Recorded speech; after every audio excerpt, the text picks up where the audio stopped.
né, pensando no que a gente falou até agora de distribuição de probabilidade, etc., tá? Vamos entender então o que está por trás da ideia do teste de hipótese, né? Porque que ele foi inventado e etc. Tá?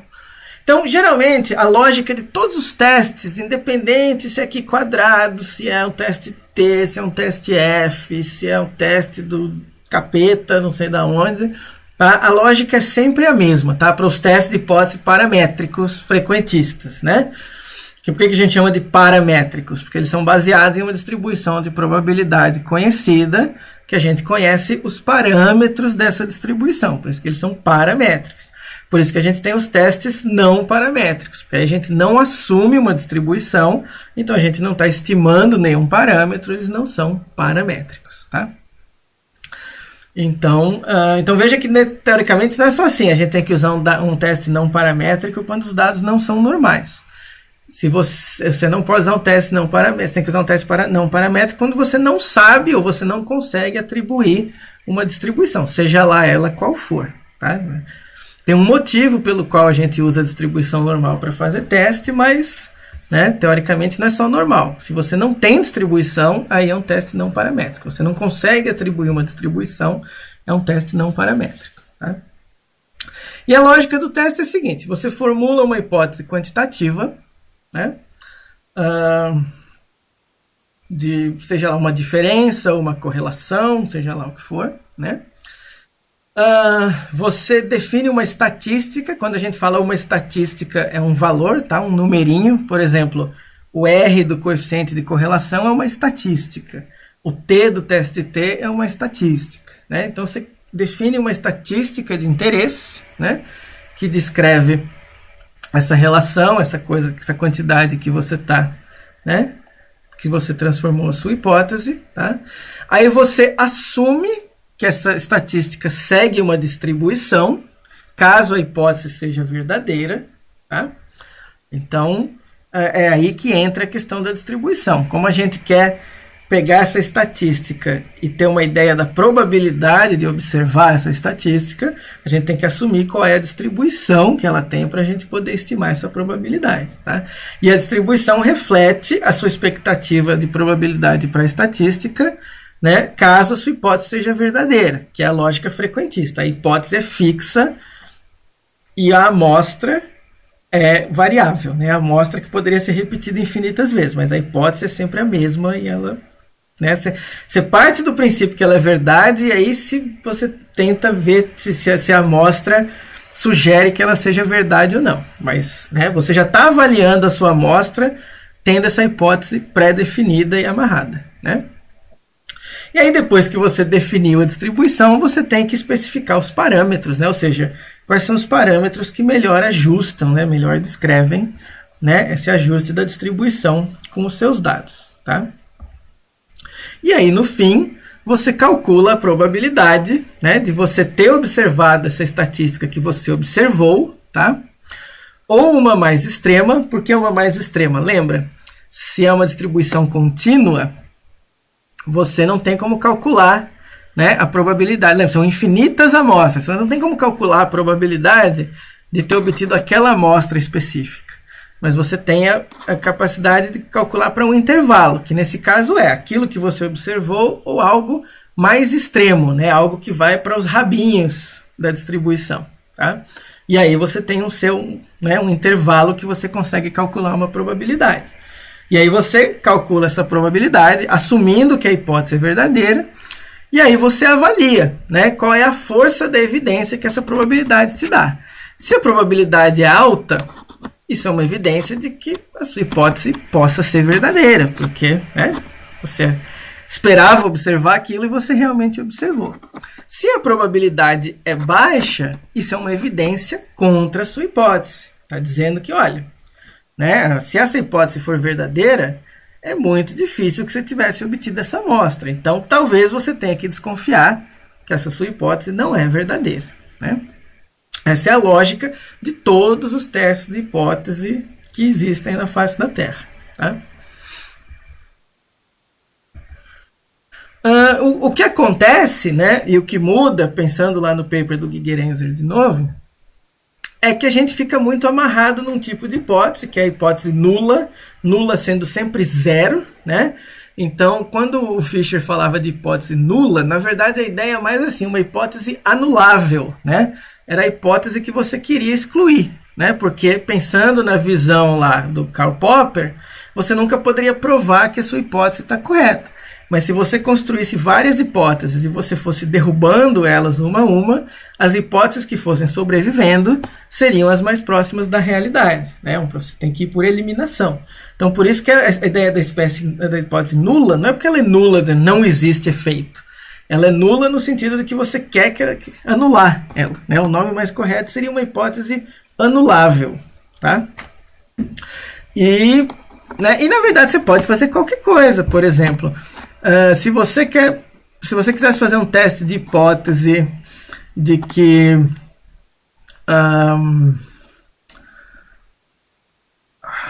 deixa eu pensar,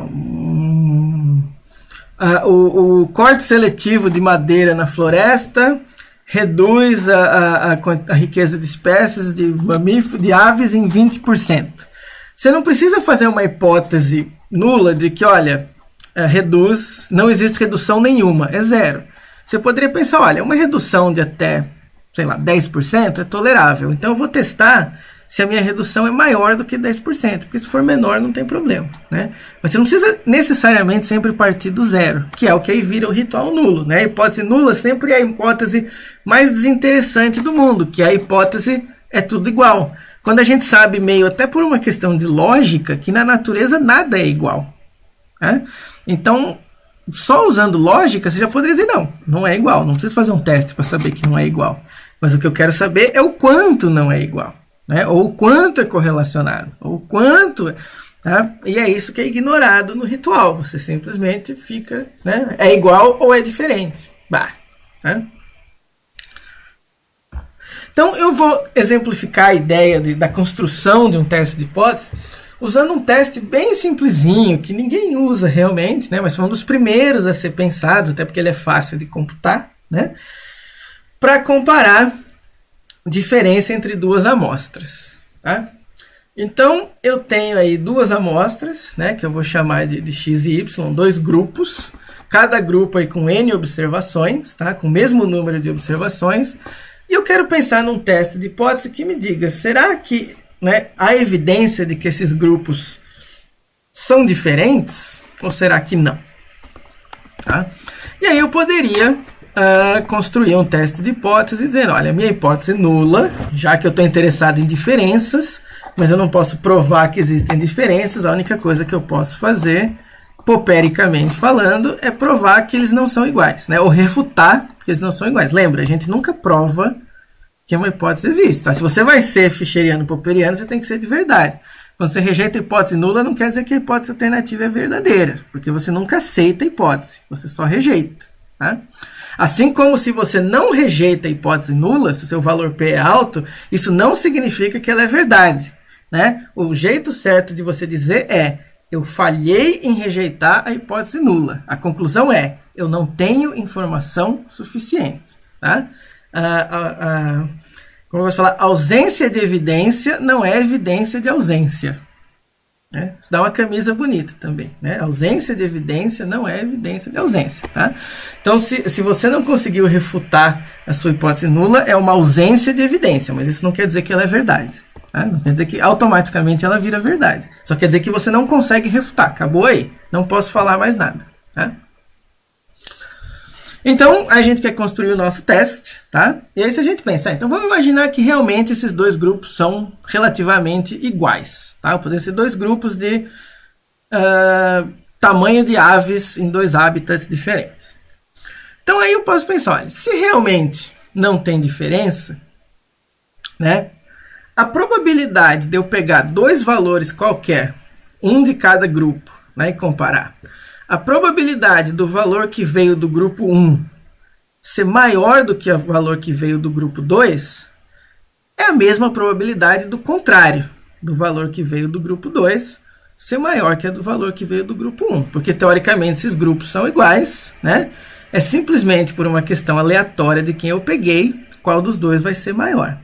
Se existe uma diferença real, aí eu vou tender a esperar que tenha uma probabilidade maior, né? Se tem um grupo que tem tamanhos de animal maior do que o outro, aí eu vou esperar que a probabilidade de se eu pegar dois, né, um de cada grupo e comparar, que quem vem do grupo maior seja maior muito mais frequentemente do que quem vem do grupo menor. Certo? Faz sentido?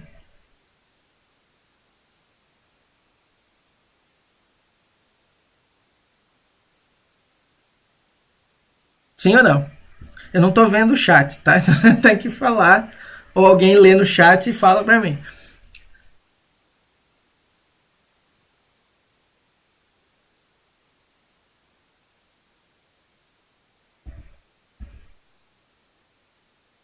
Esse sim todos aí é que faz sentido no chat.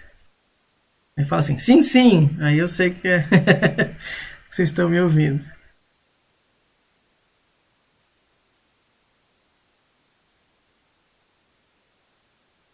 Que dureza, não sei. Pô, vou continuar falando, vamos lá. Tá?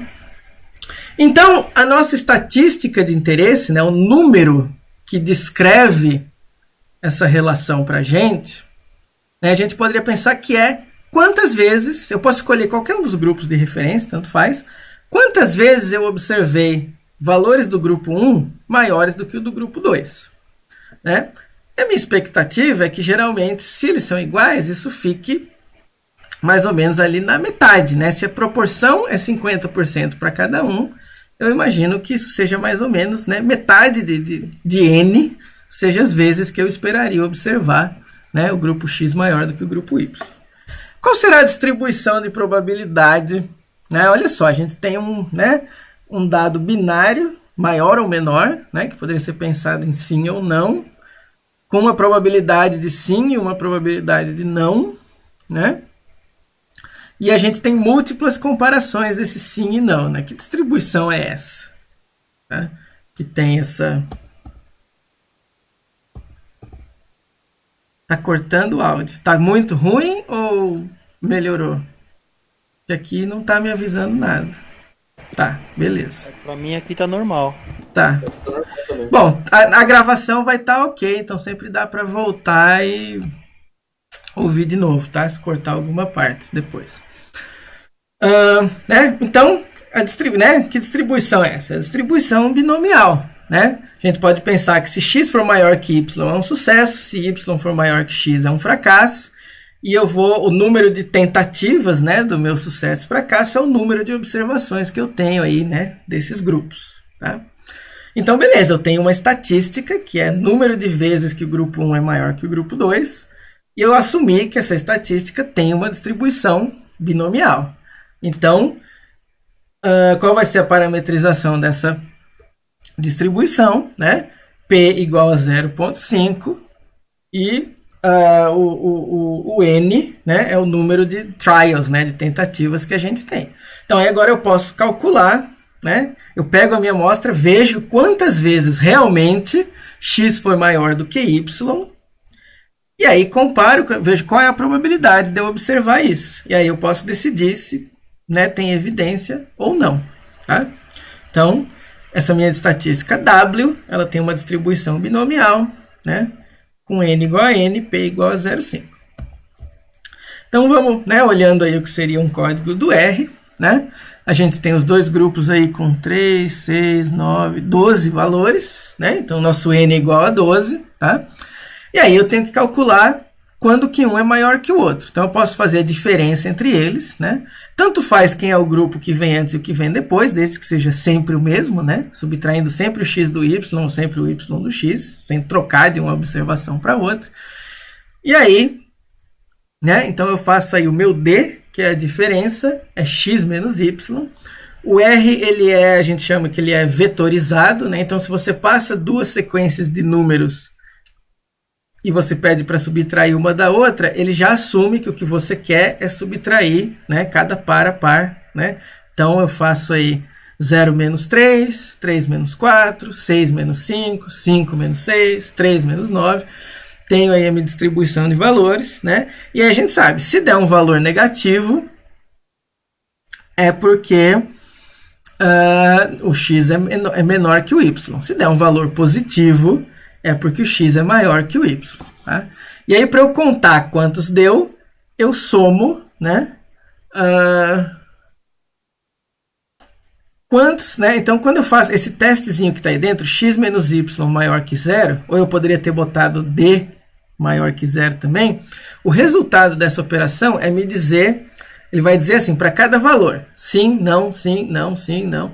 Então, pensando aí na nossa sequência de números, quando eu faço esse teste, x menos y maior que zero, vai sair uma resposta para mim que é não, não, sim, não, não, sim, não, sim, sim, não, sim, sim, sim.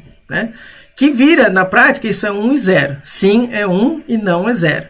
Então, se eu somo o resultado disso, eu estou somando só, né, os uns, que são as ocasiões quando o x realmente é maior que o y, porque o resultado da diferença é positivo. Tá? Então, quando eu vejo aí o meu w, deu 5. Então, né, dos 12 números, eu tive 5 valores que eram positivos. Tá? Então, esse é o meu K. O meu número de sucessos aí nesse caso foi 5. E aí eu posso calcular a probabilidade. Qual a probabilidade, assumindo, né, que a chance de sucesso e fracasso é igual, 50%, né, e que eu tenho 12 observações, qual é a chance de eu observar 5 sucessos? E a chance é 0,19%. Tá? Então, eu calculei, né, a chance de observar 5 sucessos em 12. Tá? Só que, pensando depois nos testes, né, para as variáveis contínuas, e pensando na lógica do teste, né, o que a gente queria, a gente está sempre interessado em a chance de observar essa amostra específica ou uma mais extrema. Né? Então, na verdade, eu tenho que, não é só 5 sucessos em 12, é 5 sucessos, ou 6 sucessos, ou 7 sucessos, ou 8 sucessos, ou 9 sucessos, ou 10 sucessos, ou 11 sucessos, ou 12 sucessos. Tá? Então, eu tenho que calcular todas essas probabilidades. Tá? Aí, eu estou fazendo isso de uma maneira programática, aí no R, tá?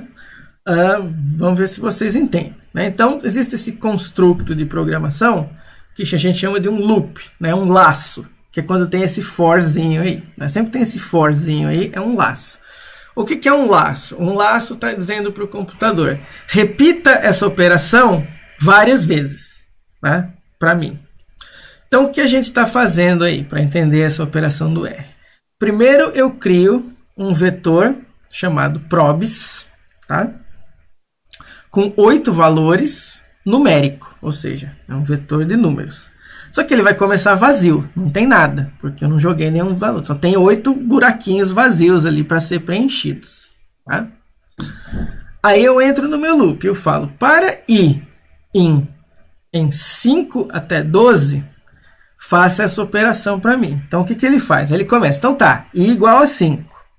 Aí ele entra, tudo que está dentro aí das chaves é o que ele vai repetir várias vezes. Então, i igual a 5. Beleza. Então, w igual a i, w igual a 5.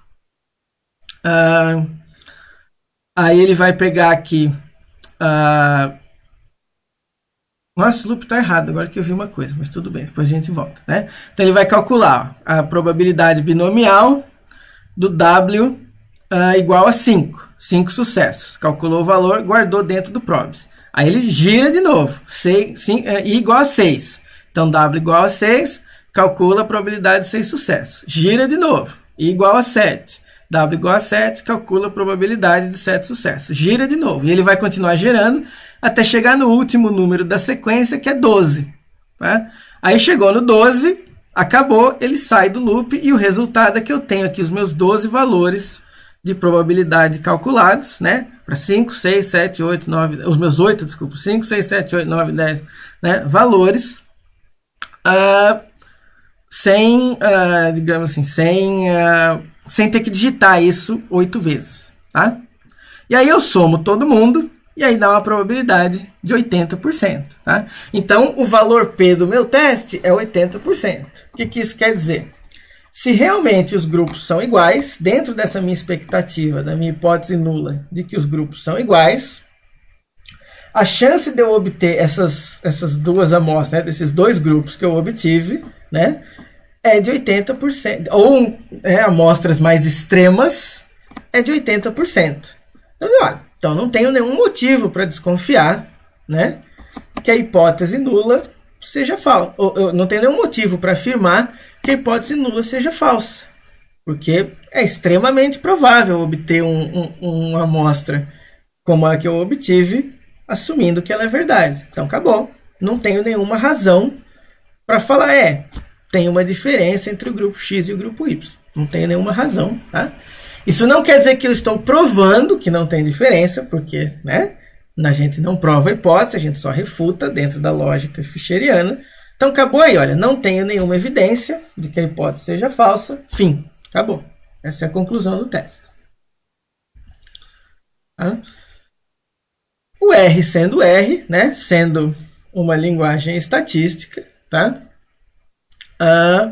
Você tem uma função que é esse teste dos sinais, ou teste binomial, que eu já entro aí, olha, né? Então o meu teste é 5 sucessos em 12 tentativas, com uma probabilidade de 50% de sucesso, e a alternativa que eu estou testando, ou seja, né, assim, então se os grupos não são iguais, ou se a diferença não é igual, o que é? É maior. Então ele vai testar 5, 6, 7, 8, 9, 10, 11, 12, porque a alternativa aí é maior. Se a alternativa fosse menor, ele ia testar 5, 4, 3, 2, 1, 0. Né? Então depende para que lado vai. Tá? E aí eu calculo o meu teste, né? Então dou essa função, e aí o R já dá, né, o resultado. Fala, teste binomial exato, número de sucesso igual a 5, número de tentativas 12, p-valor igual a 0,8062. Que foi, né, exatamente o que a gente tinha calculado, né, manualmente com a nossa distribuição binomial. Tá? Ele especifica, a hipótese alternativa é que a probabilidade de sucesso é mais de 50%, ou seja, o grupo X é maior do que o grupo Y. Tá? Isso é só para você decidir, né, a direção que você vai somar. Aí ele te dá um intervalo de confiança, né, do que seria realmente aí a probabilidade, que como você não tem nenhuma evidência, esse intervalo de confiança é quase probabilidade de 0 até 1, ou seja, sei lá o que é, né? Então por isso que é importante entender, né? O valor P alto não quer dizer, olha só, tenho certeza que a hipótese nula é verdadeira. Não, um P alto quer dizer, sei lá se ela é verdadeira ou se é falsa. O intervalo de confiança de estimação da minha probabilidade é quase de 0 a 1, ou seja, qualquer valor de probabilidade possível, né? Então não faz nenhum sentido, né? Sim ou não? Fez sentido? A lógica do teste?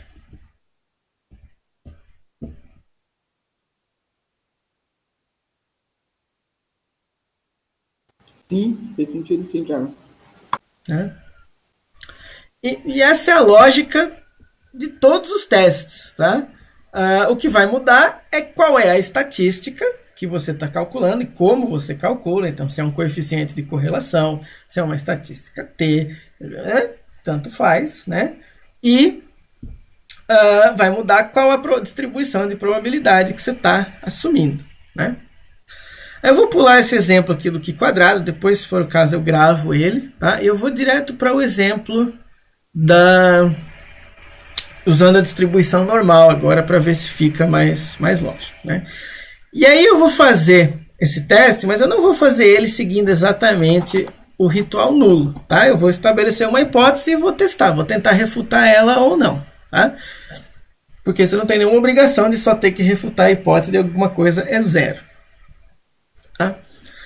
Então eu estou estudando lá um reservatório e eu medi as concentrações de clorofila nesse reservatório e, sei lá, tem uma lei qualquer, tá? Esses números são inventados, eu não faço ideia, tá? Se isso faz sentido ou não, eles são totalmente inventados, tá? Mas tem lá uma legislação que fala que se tiver uma concentração de clorofila maior do que 3 mg por metro cúbico, eu vou classificar o meu reservatório como eutrófico. Beleza, eu tenho que tomar uma decisão, né? Será que eu considero ele eutrófico ou não? E aí eu pego 20 amostras e determino uma concentração de 2,55. Aí eu poderia, né, calcular, né, essa média aí de 2,55, então ele não está eutrófico. Mas não é bem assim, porque a única maneira de eu poder afirmar com certeza total seria drenar o reservatório, extrair toda a clorofila, né, pesar, dividir pelo volume de todo o reservatório, eu ia ter certeza exata da concentração de clorofila do reservatório. Como isso não é muito prático, né, o que eu tenho que fazer é coletar amostras e aí eu estou estimando a concentração de clorofila do reservatório, estou modelando essa concentração. E tem uma incerteza associada, então eu quero saber, considerando essa incerteza, que no caso é esse desvio padrão de 0,9, será que eu vou e falo, é eutrófico, ou será que eu falo, não está eutrófico, tá? Então, o que é a minha hipótese? A minha hipótese é, olha, o reservatório está contaminado, tá? Então, a concentração média da população é igual a 3. Hipótese alternativa, o reservatório não está contaminado, então a concentração é menor do que 3. Tá? E o que eu estou testando é qual a probabilidade do x barrinha. Tá? Então, uma convenção estatística importante. Tá? Quando a gente coloca x barrinha, ou quando a gente usa a letra S para falar de desvio padrão, ou de variância, é porque a média e o desvio padrão da amostra. É o que a gente observou. Tá? O x barrinha é a média da amostra que a gente observou.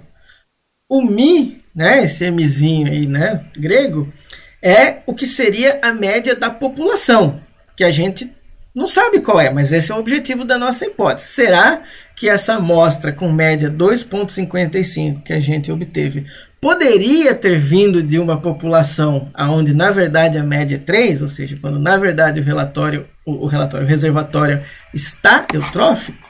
Né? Então, eu tenho que testar isso aí. Né?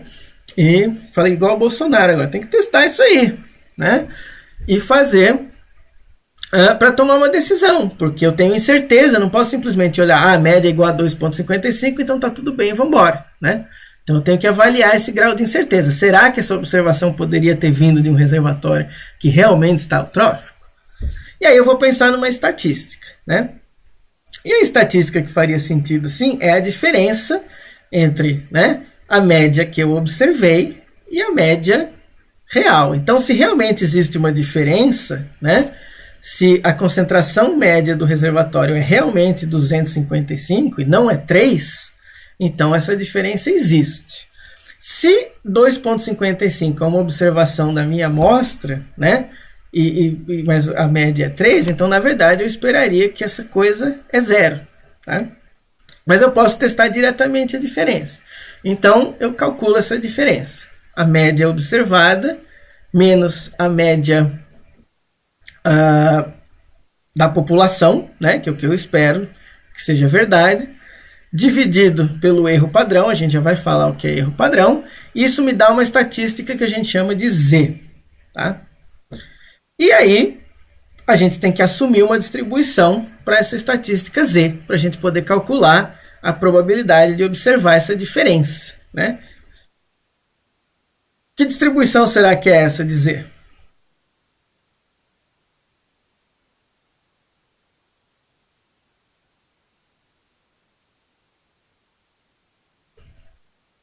É a normal? É uma distribuição normal. Inclusive, ela tem uma distribuição normal específica que a gente chama de uma distribuição normal padrão. Tá? O que isso quer dizer? É uma distribuição normal com média 0 e desvio padrão 1. É uma distribuição normal padrão. Se alguém fala para você normal padrão, é média 0 e desvio padrão 1. Fim. Tá? Então, porque algum estatístico em algum momento demonstrou que quando eu pego e subtraio a média observada da média esperada e divido pelo erro padrão, o resultado dessa variável z, a gente espera que tenha uma distribuição normal padrão. Então a gente acredita no estatístico e usa a distribuição normal padrão.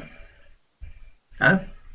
E aí é importante falar, porque isso é uma confusão que acontece muito, que é a diferença entre desvio padrão e erro padrão. Tá? E não é a mesma coisa, eles representam coisas diferentes e essa distinção é importante. Né? O desvio padrão, ele mede a dispersão dos dados. Tá? Então eu peguei lá 20 amostras de concentração de clorofila, o meu desvio padrão fala o quanto que essas amostras variam ou não, né? Quanto que as observações variam em torno da média ou não. Tá? Mas a partir dessa amostra, eu calculo uma média, que é a minha média observada, certo? Que é uma estimativa da média da população, mas não é a média da população, é uma média da amostra. Pensando frequentistamente, eu poderia voltar no reservatório e coletar outras amostras, outras 20 amostras, e calcular a média, e não ia dar exatamente a mesma média, ia dar uma média diferente. Se eu voltasse uma terceira vez e coletasse mais 20 amostras e calculasse a média, provavelmente ia dar uma média diferente. Se eu voltasse 100 vezes e coletasse 20 amostras 100 vezes, provavelmente eu ia ter 100 valores de média observada diferentes. Né? Então, a média observada em si, ela é uma variável aleatória. Porque cada vez que eu repito o meu experimento, ela tem um valor diferente. Então, ela é uma variável aleatória. Se ela é uma variável aleatória, ela tem uma distribuição de probabilidade. Tá? E o que vocês esperariam que é a distribuição de probabilidade da média amostral?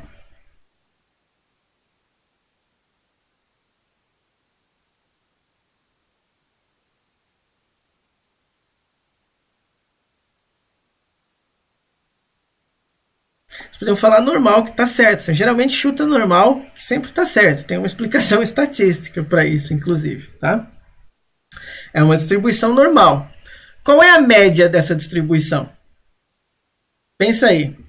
Se eu repito a minha amostragem do reservatório infinitas vezes e calculo essas infinitas médias, e eu vejo a distribuição de médias observadas, qual será a média dessa distribuição de médias observadas?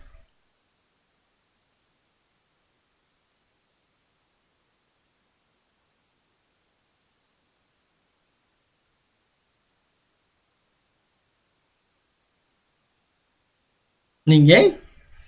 Deixa eu olhar o nosso chat mágico aqui. Então, é uma distribuição normal, mas não é padrão, tá certo. Mas qual é a média dessa distribuição? Porque se ela não é padrão, a média não é zero. Qual é a média da distribuição das médias observadas em infinitos experimentos? Não, a variável é aleatória, mas a média é fixa, é um parâmetro. Depende. Não, eu estou perguntando um número, né? Ou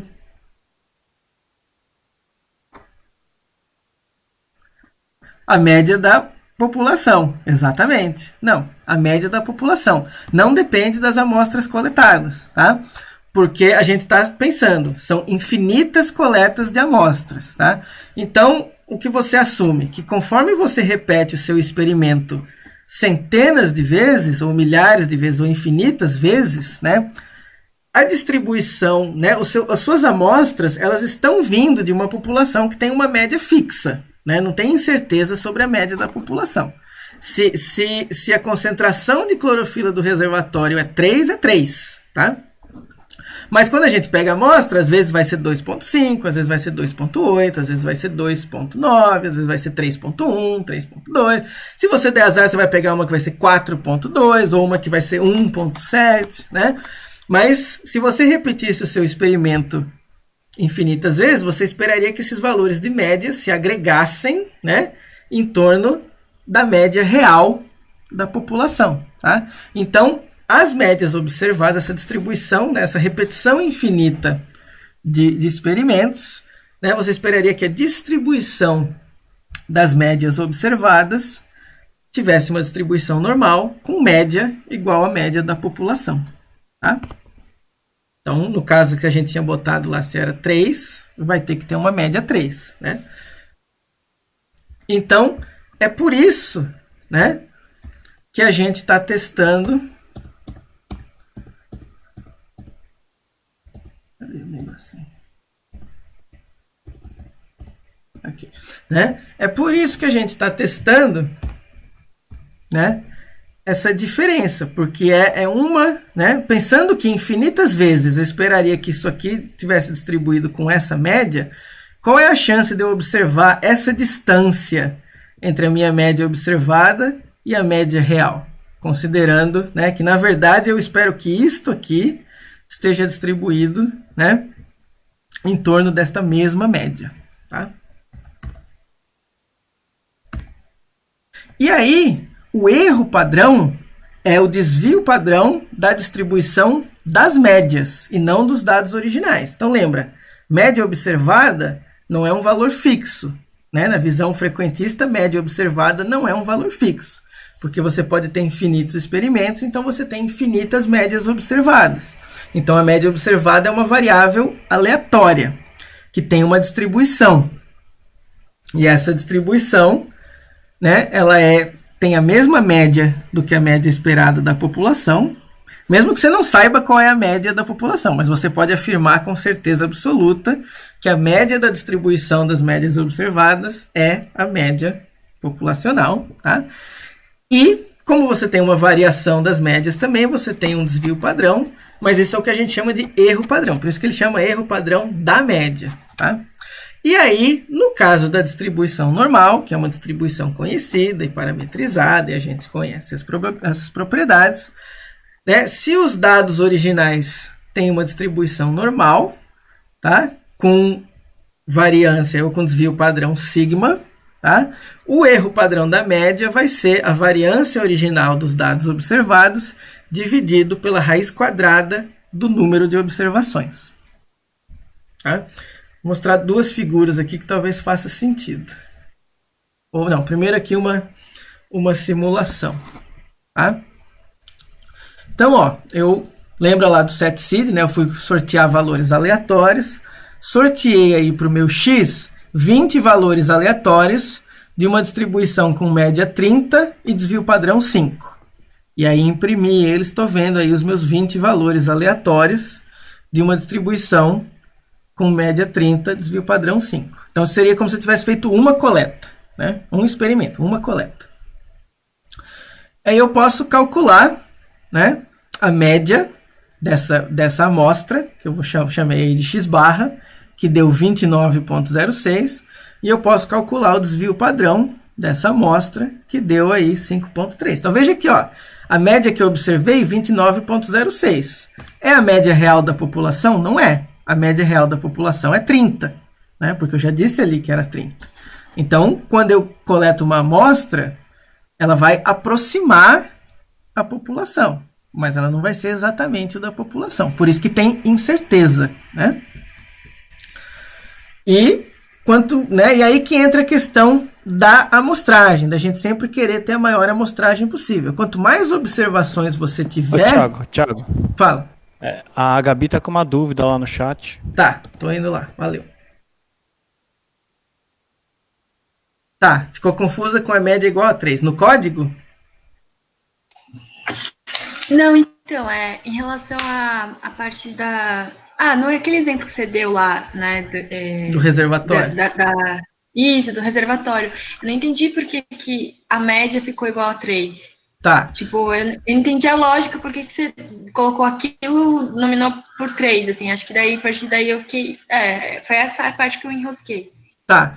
Então, porque lembra que assim, o começo do nosso problema é que se a média for 3 ou mais, o reservatório é eutrófico. Tá? Então, na prática, o que interessa é saber se for 3 já tá bom. Né? Se for mais que 3, pior ainda. Mas se for 3, eu já tenho que considerar ele eutrófico. E aí eu coletei a amostra e deu 2,55.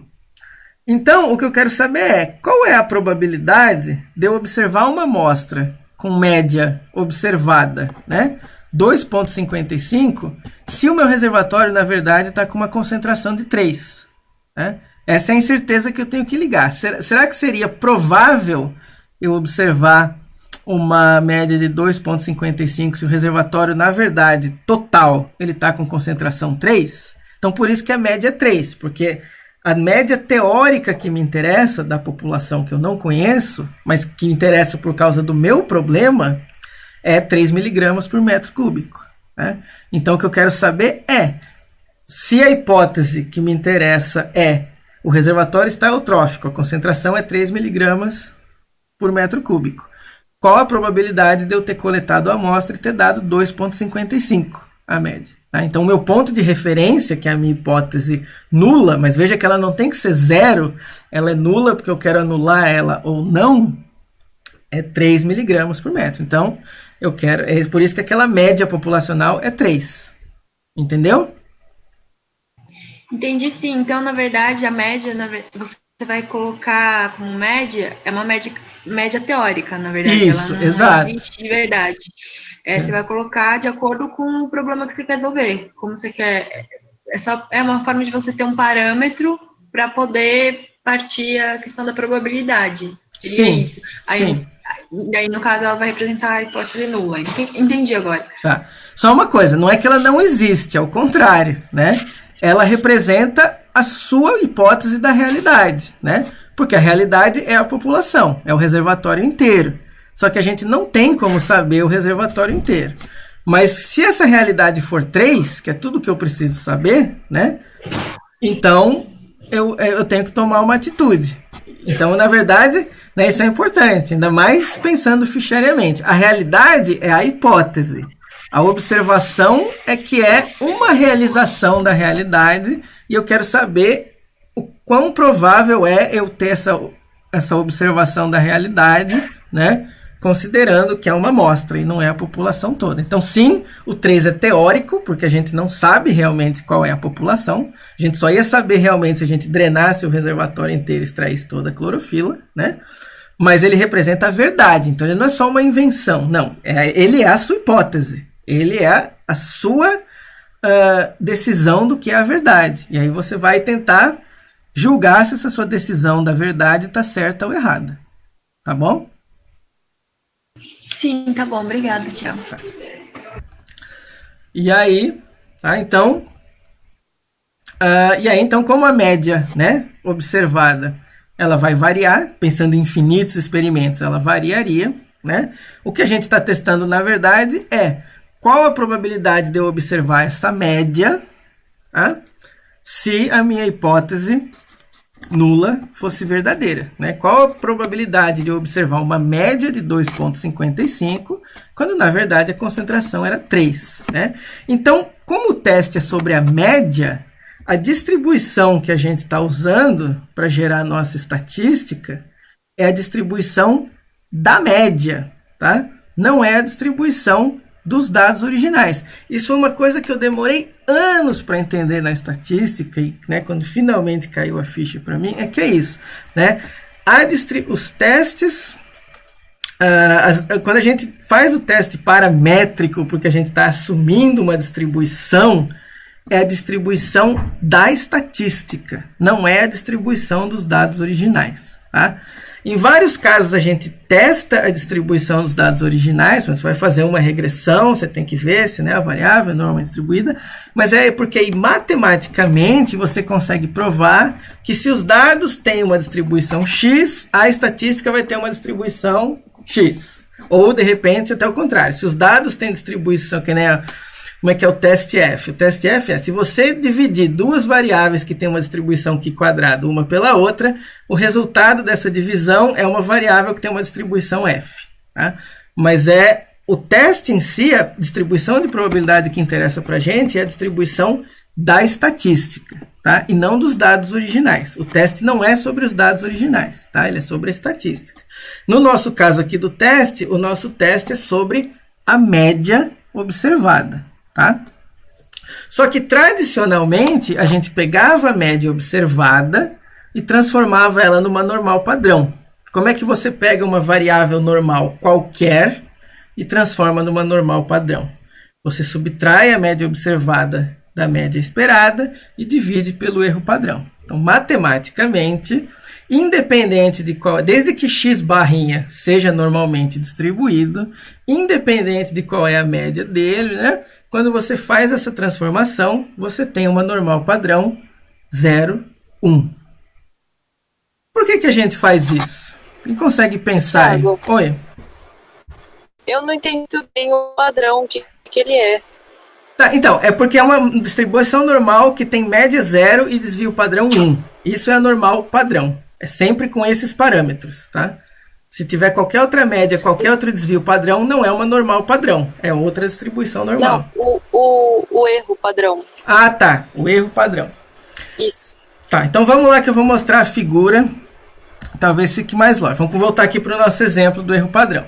Então, sorteei 20 valores de uma distribuição com média 30 e desvio padrão 5. Todo mundo entende aí que essa simulação é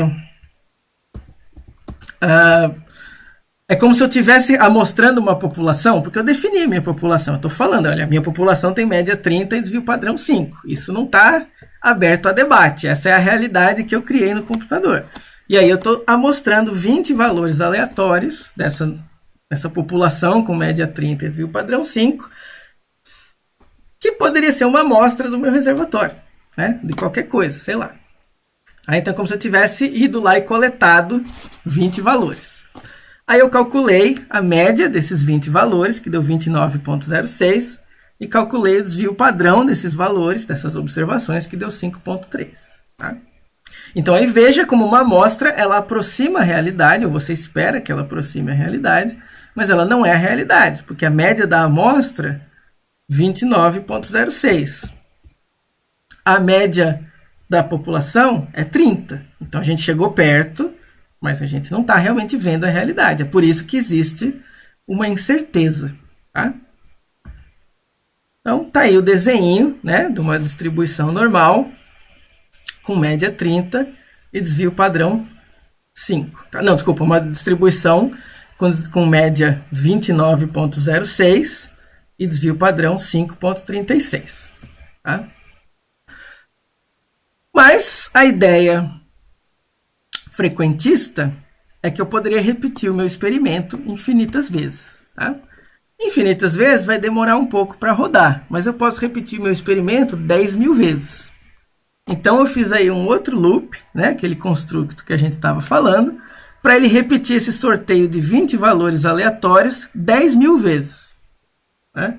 Então, cada vez ele sorteia 20, calcula a média desses 20, guarda ela nesse vetor médias e repete e faz isso 10.000 vezes. Então, no final, é como se eu tivesse feito 10.000 amostragens da minha população e tivesse calculado 10.000 médias. Tá? Então, se eu tenho 10.000 médias, que são diferentes, isso tem uma distribuição, certo? Se eu calculo a média das médias, veja que agora o valor é 29,99. Por quê? Porque a gente sabe que a média esperada da distribuição de valores de média observada é a média da população, né? Beleza, tá fazendo sentido. E esse desvio padrão aqui, na verdade, é o quanto que a média das minhas observações varia em torno da média da população. Mas não é mais, isso aqui não é a medida do quanto as minhas observações variam em torno da média populacional. Isso aqui é a medida do quanto as médias das minhas observações, repetindo o meu experimento 10.000 vezes, né, variam em torno da média populacional. E esse desvio padrão das médias é o erro padrão. Tá? A gente chama ele de erro padrão. Tá? Então, quando eu calculo aqui 10.000 médias e faço o desvio padrão das médias, eu estou estimando o erro padrão. Tá? Só que como a distribuição normal é conhecida, em vez da gente ter que simular e calcular na unha, existe uma formulinha que fala, olha, se eu pegar o meu sigma e dividir pelo meu número de observações, tá? Esse é o meu erro padrão. Então, se a gente vê, né, eram 20 observações e a média, o desvio padrão é 5. 5 dividido por raiz de 20 deve dar aí por torno de 1,2, 1,1, alguma coisa assim. Tá? E então essa aqui era a distribuição dos dados. Média 29, desvio padrão 5. Essa aqui é a distribuição das médias. Tá? Então veja que ela é muito mais fininha porque, né, a média já é uma aproximação da média da população, mas tem uma variação aí no meio também, né? E essa distribuição das médias é a que tem média 29,999 e que tem um desvio padrão de 1,10. E é essa distribuição das médias que é a distribuição que eu vou usar para calcular o meu valor P. Não é a distribuição dos dados, tá? Porque o que eu estou calculando é qual a probabilidade de eu observar essa média que eu observei se a média real da população é 3. Tá? Então, eu tenho que fazer esse teste com base na distribuição de probabilidades da média e não a distribuição de probabilidade dos valores. Tá? E se eu boto as duas distribuições juntas aí na mesma escala, é isso aí, né? A distribuição em preto é a distribuição esperada dos valores da população. Tá? A distribuição em vermelho é a distribuição das médias. Tá? E aí ela fica muito mais alta, porque como ela é muito mais magrinha, mas a soma da área total tem que dar 1 para as duas, né? Então uma fica muito mais alta e a outra fica muito mais gordinha. Mas é a distribuição vermelha que é a distribuição que a gente usa no teste. Não é a distribuição dos dados. Certo? Ah, tá aí a conta. Calculei o desvio padrão das minhas 10.000 simulações. Deu 1,10. Se eu uso a fórmula analítica, né, de desvio padrão sobre a raiz quadrada do número de observações, dá 1,11. Então, veja aqui, né? Funciona. A álgebra funciona, né? Então, voltando aí para o nosso teste, tá? Então, a gente... Aí, bom, deixa eu parar. Agora ficou clara a diferença entre erro padrão e desvio padrão? Um pouco mais, sim. Tá? Obrigada. Né? Se for o caso, volta na aula. Né? Esse entendimento, assim, ele é essencial, sabe? Isso realmente é um divisor de águas. Quando você entende que os testes são baseados na distribuição da estatística, daquele número que você está interessado, tá? E não dos dados originais. Então, quando eu estou fazendo esse teste, eu não estou interessado em saber né, exatamente assim, qual é a probabilidade desses dados, qual a probabilidade de eu ver esta média. Então é a distribuição de probabilidade da média, que como ela foi calculada de uma observação e eu posso ter infinitas observações, eu também posso ter infinitas médias, então a minha média observada também é uma variável aleatória, tá? A média da população não é uma variável, ela é a realidade, ela existe, ela é aquilo, mas a observada é uma variável aleatória, porque cada vez que eu coleto de novo, dá um valor um pouco diferente. Tá? E aí a questão do teste é essa. Sabendo que cada vez que eu faço uma amostragem dá um valor um pouco diferente, será que eu posso assumir que essa média que eu fiz uma coleta e deu 0,55 veio de um reservatório com concentração 3 ou não? Eu tenho que lidar com essa incerteza. Né? Então, como eu não tenho como repetir essa amostra 10.000 vezes, eu vou partir para esse teste analítico. Né, usando uma distribuição normal. Se eu pudesse repetir 10.000 vezes, eu não precisava nem saber qual era a distribuição, era só olhar. Né, se entre as 10.000 aparecia alguma, né, ou a média delas dava 3 ou não. Então, voltando no nosso teste, aí a gente faz essa transformação do x barra para z. Por que a gente faz essa transformação?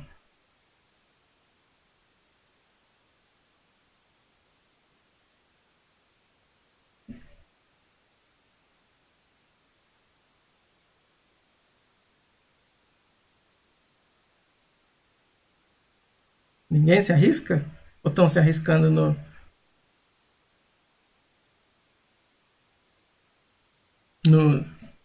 no chat? Não, ninguém está se arriscando. A razão é simples. É porque, de novo, antigamente não tinha computador. Então, calcular a probabilidade de qualquer coisa, né, dava trabalho. É complicado.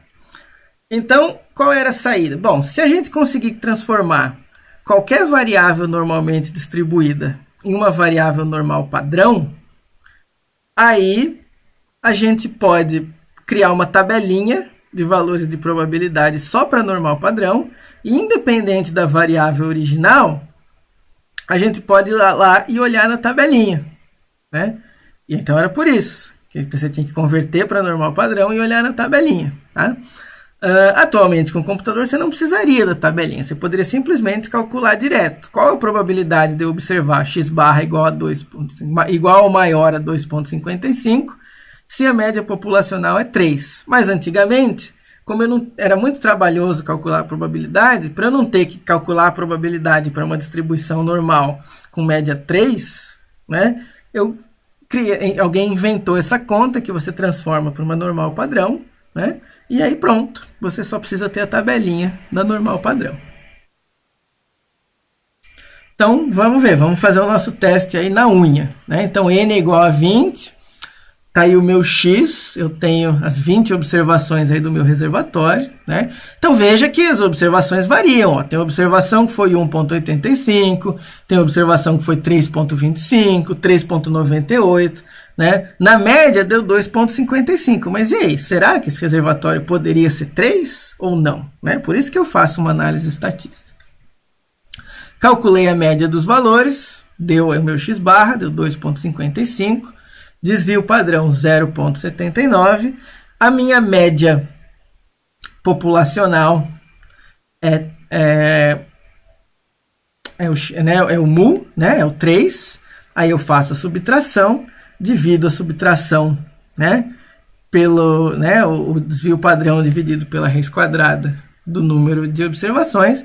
Isso me dá uma estatística z de menos 2,50. Tá? Então, a probabilidade de eu observar um valor menos 2,50 ou mais extremo na normal padrão é exatamente a mesma probabilidade de eu observar uma média 2,55 em uma distribuição com média 30. Tá? Mas como antigamente não dava para você calcular para todas as distribuições, você fazia essa transformação, porque aí você pode calcular a probabilidade para qualquer distribuição, porque ela é equivalente. Né? A probabilidade de menos 2,5 ou mais extremo é exatamente a mesma probabilidade de 2,55 ou mais extremo, cada uma com relação à sua distribuição, média 3 ou média... Né? E aí, então calculei aí o meu z, e aí eu posso pedir, né, a probabilidade cumulativa, né, de eu ter valores iguais a menos 2. Lembra, né, o p-norm calcula a nossa probabilidade cumulativa, e eu calculo qual é a probabilidade, né, dessa estatística z menos 2,50 ou mais extrema, né, até o infinito, e ele me dá aí, né, 0,006. Né? Então, a probabilidade de 0,6%. Tá?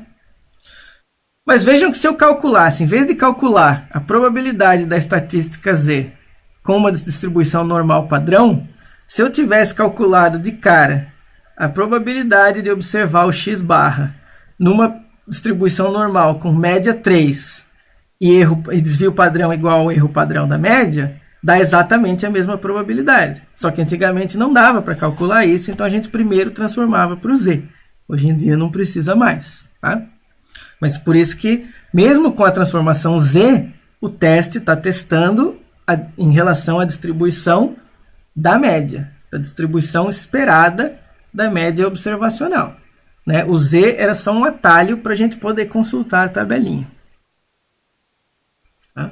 Então é isso aí. A sua probabilidade que eu calculei para o meu teste Z é essa, menos 2,50, né? O rabinho vermelho aí. Então, a área vermelhinha aí de menos 2,50 até o extremo tem uma probabilidade de 0,006. Então, se a concentração de clorofila do reservatório fosse 3, a chance de eu ter obtido essa amostra que eu obtive ou uma mais extrema, que no caso é uma, né, menor, é de 0,6%. Então, né, eu poderia dizer, olha, eu não acredito que esse reservatório esteja eutrófico, porque a chance de eu obter essa amostra que eu obtive, se ele estivesse eutrófico, é de 0,6%. Né? E aí eu decido que, né, isso é muito improvável e, portanto, né, eu refuto a ideia de que ele veio dessa distribuição. Tá? Veja que eu não tive que fazer uma hipótese nula de que o reservatório não estava eutrófico, para daí testar a hipótese nula de que ele não estava eutrófico, e aí eu não ia... Né? Não, eu posso montar a hipótese do jeito que eu quiser. Se o meu interesse é saber eutrófico ou não, eu posso tentar falsificar. Está eutrófico? Não está, falsifiquei. Beleza, então não preciso fazer nada. Né? Não precisa fazer o ritual. E nesse caso aí seria... Então isso aqui seria usando a distribuição Z normal padrão. Isso aqui seria usando a distribuição da média amostral, né? Com ou sem transformação, mas nos dois casos, a área aí do sovaquinho vermelho da distribuição é a mesma que é 0,006. Fiz o meu teste de hipótese. É isso. É isso que é um teste de hipótese. E essa é a lógica de todo teste. Tá? O que vai mudar é a estatística que você está testando e, às vezes, a distribuição. Né? Então, quando você fez um teste lá, será que a minha correlação é significativa? O que você está testando? Você está testando uma hipótese, né? É um ritualzinho, mas o que você está testando? A hipótese nula de que o seu coeficiente de correlação é 0. Tá? E aí você tem uma expectativa de que o seu coeficiente de correlação tem uma certa distribuição com uma certa média, que é 0, né? Então, o meu coeficiente de correlação, né, real da população, que eu não sei, né, mas que é o... Então, o meu coeficiente de correlação, ele tem uma média zero, ele tem uma distribuição normal com média 0, porque a minha hipótese nula é de que não tem correlação, de que o R é 0, e uma variância que vai ser calculada de alguma maneira a partir dos seus dados também. Assim como a gente calculou o erro padrão da média, vai ter uma conta para calcular o erro padrão esperado do coeficiente de correlação com base na sua amostra original. Aí eu vou pegar, desenhar a distribuiçãozinha lá de coeficiente de correlação com média 0 e o erro padrão calculado. Aí eu vou pegar o coeficiente de correlação que eu observei, sei lá, 0,42. Aonde que ele cai nessa distribuição? Qual a chance de eu observar um coeficiente de correlação de 0,42 ou maior, se na verdade não existe correlação e a correlação é 0? Aí eu calculo essa probabilidade, esse é o meu valor P. Então, uma correlação 0,42, P igual a 0,0004. Poxa, então a probabilidade de eu observar um coeficiente de correlação de 0,4, se na verdade ele fosse 0, com esse erro padrão associado, é de 0,04%, então é muito improvável.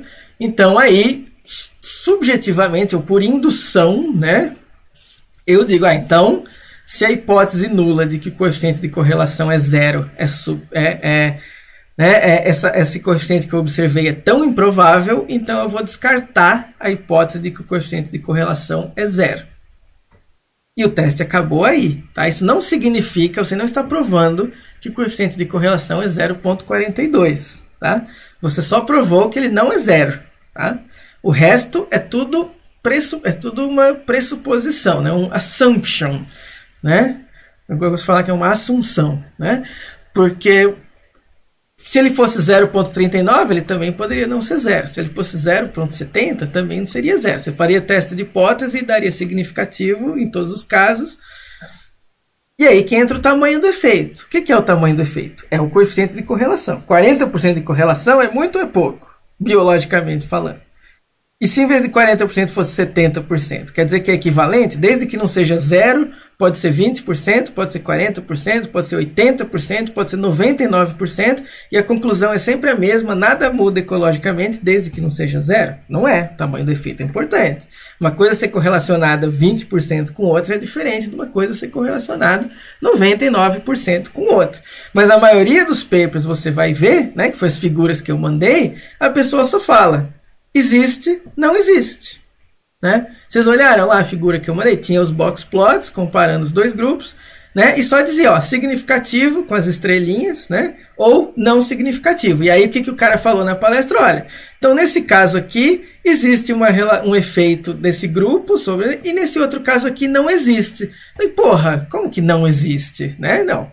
Você não conseguiu detectar. Tanto que é diferente. Pô. Você olha o box plot dos grupos e eles são diferentes. Não precisa falar que eles não são diferentes. A verdade é que assim, você não tem informação suficiente para afirmar que eles são diferentes, mas não para dizer que não existe diferença. Você não tem como provar que a diferença não existe. Você só pode dizer que você não tem informação suficiente para provar que eles são, o quanto eles são diferentes. Isso aqui é o valor P, né? Isso aqui é a ideia do valor P como uma medida de confiabilidade. Meu valor P é alto, eu não sei se realmente eles são diferentes ou não, porque eu poderia ter observado. A diferença existe, a diferença entre as amostras existe.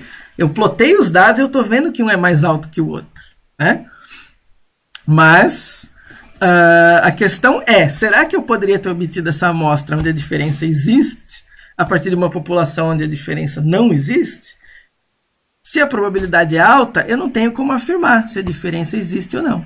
E eu paro aí, mas não quer dizer que eu estou provando que ela não existe, né? E muito mais informativo teria sido botar o valor P.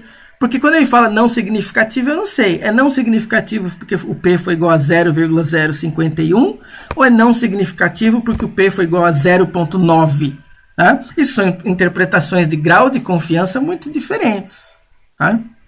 Mas, né, ele está impedindo que a gente faça esse julgamento porque ele obscureceu tudo e só botou lá significativo ou não. Né? Então, né, terrível que você veja isso o tempo todo, em tudo quanto é lugar. Né? Em nenhum momento ele discutiu na apresentação o tamanho da diferença das variáveis que ele estava falando. A única coisa que ele falava é isso: olha, aqui existe, aqui foi diferente, aqui não foi diferente, aqui foi diferente, aqui não foi diferente. Grande merda, eu quero saber o quanto foi diferente. Né? É isso que é importante.